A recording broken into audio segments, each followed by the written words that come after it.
Okay, nung last week, nag-test tayo nito. At once na nag-antag tayo dito ng power sa kanyang DC-in, shutdown yung ating laptop.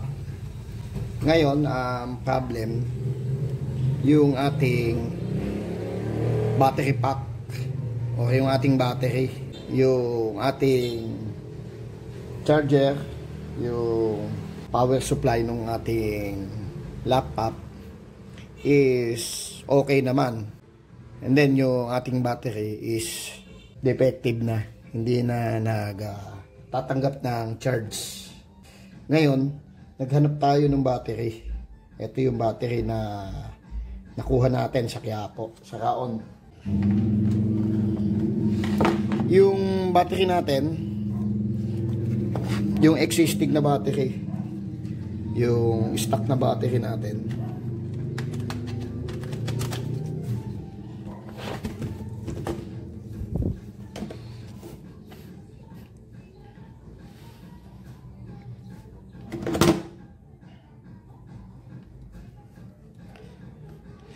ngayon lalagyan natin ng power DC-in.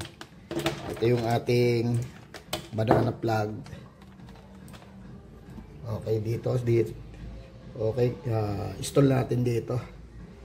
Kabit natin dito sa DC-in. And then, power natin.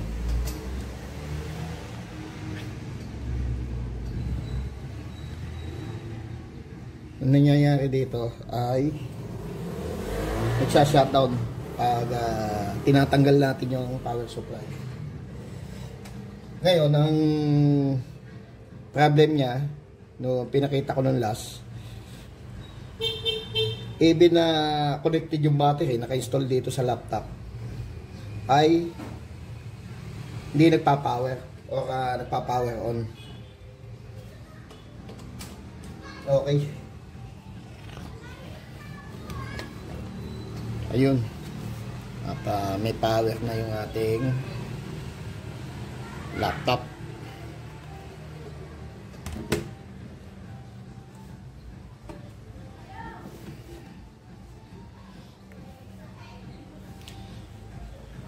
Nag-power siya dahil dito sa ating supply o ating power supply na 14 volts. 14 volts yung supply ng laptop.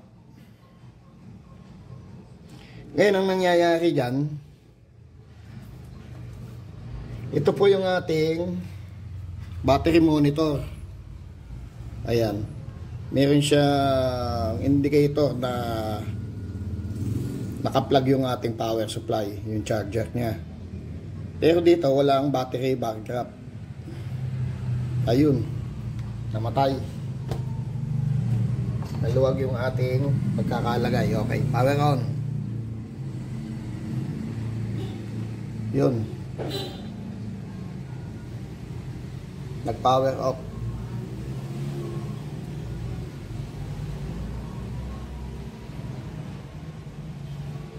Okay, i-remove natin itong power supply niya. Ayun.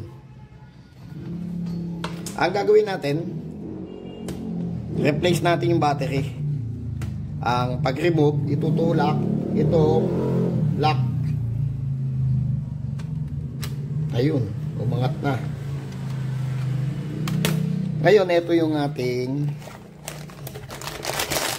ipapalit. Ito yung galing sa Quiapo. Ang bilihan o mga kinukunan natin ng mga pyesa ng laptop doon sa may tapat ng simbahan ng Quiapo sa right side. Ang voltage ng battery natin is 14.8 volts. Ang laman ng ating battery ng ating laptop, 4 or 4 pieces na 18650. 3.7 yung ating battery per cell. And then, ang laman niya is 186.50 4 pieces na 3.7 volts. Times 4. 3.7 plus 3.7 is 7.4 plus 7.4 is 14.8 volts. Okay, install natin itong ating bagong bili.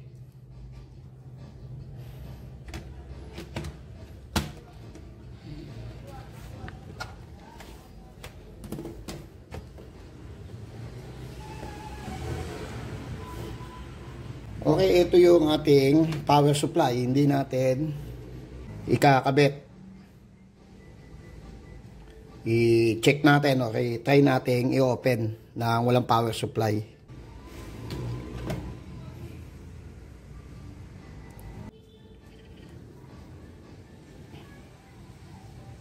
Ayun.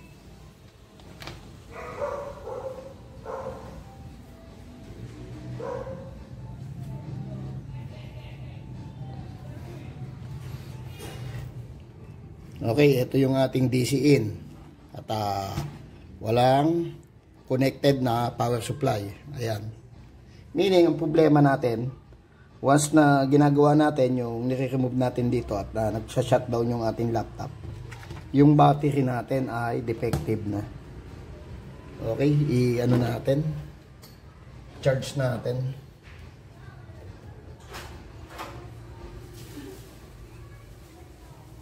Dalawa.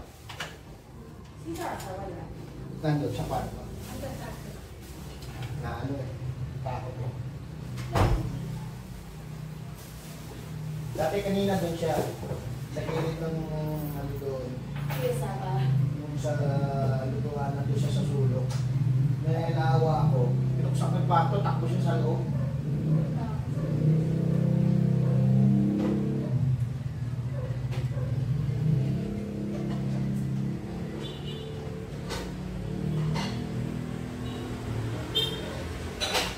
Yung battery natin is full charge.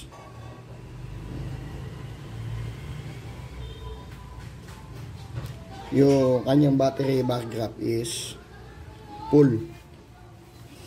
Meaning kahit remove natin itong power supply, hindi siya magpa-power off. Okay mga kasolar, mga ka-DIY, thank you po at naipakita ko sa inyo yung basic na trouble nung laptop natin. Ang kanyang brand is Dell.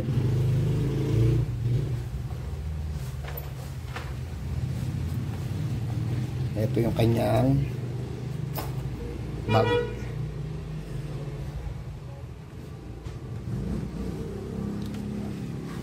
Ang ating laptop is Dell Intel Core i5.